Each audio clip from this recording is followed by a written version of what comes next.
What if I told you I'm going to share a story with you now about someone that had remarkable resilience? They had the worst of the worst, unwavering determination. And throughout the whole absolutely horrific suffering, they had a positive attitude. Now, wouldn't that captivate and inspire you? And I want to share with you today about a decorated U.S. Navy SEAL that was severely wounded in Iraq in 2007. And I'm going to get into this, but I want to share not what particularly happened, but his journey to recovery and the lessons learned by his positive attitude that serves as a powerful reminder for the spirit that we have within us, that human spirit, and how by being self-aware, we can overcome adversity. So let's get into Jason Redman's journey, and let's look at when we're challenged, specifically when we feel depressed, when we're challenged, when we're having issues. It wasn't as bad as this for most of us. But let's get into his background real quick, and then we'll get into what happened, and then we're going to get into, because his recovery story is absolutely amazing. So Jason Redman joined the U.S. Navy in 1992, and he served as an enlisted SEAL for over a decade. He deployed as Navy SEALs do to various global hotspots, including Iraq and Afghanistan. He'd received tons of medals for his bravery and service and accommodations. But something happened September 13th, 2007. He was critically injured during a mission in Iraq. And while attempting to capture a high-value target, his whole team came under heavy enemy fire, and a bullet struck Jason in the face, and then a shrapnel from a grenade peppered his body. And despite these life-threatening, and I'm talking like this bullet that struck his face, you're going to hear what happened. I mean, this is just absolutely horrific. Even with these life-threatening injuries, he continued to lead. He continued to lead and protect his team until they reached safety. So it had to be like just pure adrenaline, just pure training, and just pure heart, that grit and that heart that causes you to keep going on, even when half your face is gone. Think about that. So this road to recovery, Jason was flown to the United States. He went numerous surgeries, reconstruct his face. They had to remove all the shrapnel out of his body. And his physical recovery was long. It was long and painful.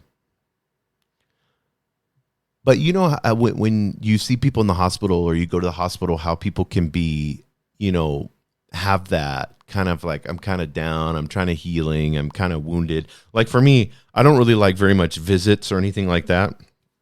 I'm kind of the deer that's hurt, that hides in the brush. And then hopefully when it's all over, then I emerge and, back to normal. But he had such a positive attitude. And this mental resilience is what set him apart from everybody else. Jason refused to let his injuries define him or even to dictate his future. Doctors, everybody was coming to him, professional medical opinions saying, well, you're not going to be able to do this. You're not going to be able to do this. This injury is going to cause you to do this. And this is something really important. No one should be able to define you or dictate your future. Don't allow anything to go against your free will. Instead, Jason, this is self-awareness, guys, at its tippy top. This is awesome. He saw this suffering as an opportunity to grow, learn, and inspire others. One of these notable examples of Jason's positivity was during his recovery, he put a handwritten sign on the hospital door. And I'm going to read this to you, and this is going to give you goosebumps. This is, I've read this multiple times, and every time I get goosebumps, a couple times I've gotten teary-eyed just reading this, thinking about this man with half his face gone, his body wrecked, spending months and months and months in the hospital. And he has this sign on the door. How inspiring is this? And people read this before they would come in. He said, "Attention to all who enter here. If you are coming into this room with sorrow are to feel sorry for my wounds, go elsewhere. The wounds I received, I got in a job I love, doing it for people I love, supporting the freedom of a country I deeply love. I am incredibly tough and will make a full recovery. What is full? That is the absolute utmost. Physically, my body has the ability to recover. Then I will push about 20% further through sheer mental tenacity. This room you're about to enter is a room of fun, optimism, and intense, rapid regrowth. If you are not prepared for that, go elsewhere. Oh my God. The power of a positive attitude. The power of being self-aware. Well, Jason's sign, of course, gained national attention, and it served even as a symbol of this unbreakable spirit that we have as humans and the power that we can have inside of ourselves. And as you would guess, his recovery was nothing short of miraculous. And his message resonated. He served others when it should be all about him. In his suffering, in his wounds, the sign turned inspiration and helped others. How many nurses and doctors read the sign before they walked in, and it helped them change their attitude? That's the highest level of self-awareness. And when you're in service to others, this is a true leader, isn't it?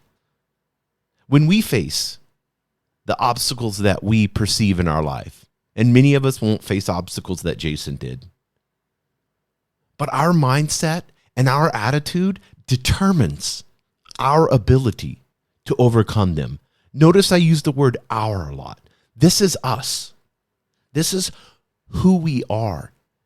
This is the spirit that we have inside of ourselves. This is the ability that each and every one of us have to be able to even have a miraculous recovery based off of our thoughts. And I think today, Jason Redman continues to be an inspiration. He shares his story through speaking engagement and writing books and mentoring others that are facing adversity. And to me, his journey serves as a powerful reminder that we cannot choose our challenges. We cannot choose the way that we suffer, but we can choose how we react to those. And with a positive attitude and relentless determination, we can rise above anything that's thrown at us. Thank you for joining us on the Albuquerque Business Podcast. And thanks to our sponsor, RigbyDigital.com. Make sure to subscribe and share. And go to abqpodcast.com. Get show notes, resources, and links to everything we talked about today to help you navigate your journey as an entrepreneur and business owner.